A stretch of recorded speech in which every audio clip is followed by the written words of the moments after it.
ያንተ ጌታ ወሰነ አዋጅ አለ አላ ተዕቡዱ ኢላ ኢያህ እሱን እንጂ ሌላ እንዳታመልኩ ወደ ሽርክ ፊታችሁ እንዳትዞሩ አድባሩ ቁጥቡ ቀብሩ እንዳትሉ ቆሌው ጅኑ እንዳትሉ አላ ተዕቡዱ ኢላ ኢያህ ተውሂድን ጥርት አልጓለ ይሄ ነቢያቶቹ ላይ ተላኩበት ሪሳላ ነው ከዛስ ምን አስከተለ ሶላት ይሆን ጾም ሐጅ ወቢልዋሊደይን ኢሕሳናን ለወላጆቻችሁ መልካም ዋሉ አለ ምርጥ ሰው ማለት ምድር ላይ የተሳካለት ሰው ካየ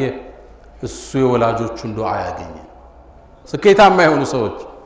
እጠይቃቸዋለሁ ጠጋቢ ለወላጆቻቸው ያላቸው ክብር የተለየ ሆኖ አግኝቸዋል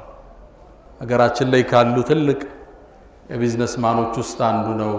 የስኬት ምንጭህ ምንድነው አልኩት ወዳጀን እናቴ ያለኝ ባንድ ቀን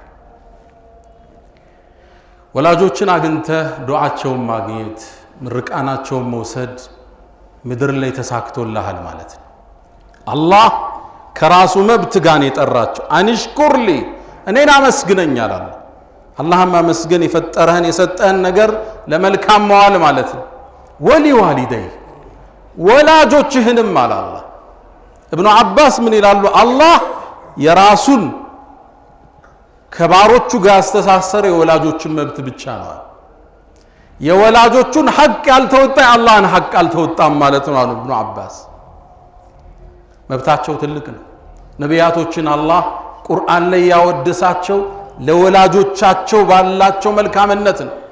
ነብዩላህ ኢሳ ቁርአን ላይ ምን አለ ወበረን ቢዋሊደቲ ለናቴም ደግና ጥሩ ነኝ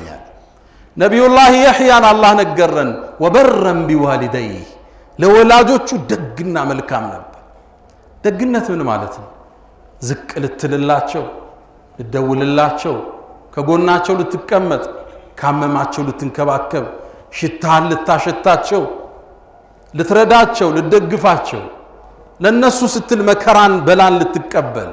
ለነሱ ስትል ሁሉም መስዋዕትነት ልትከፍል ገንዘብ ተበድረህም ልታወጣ ወበል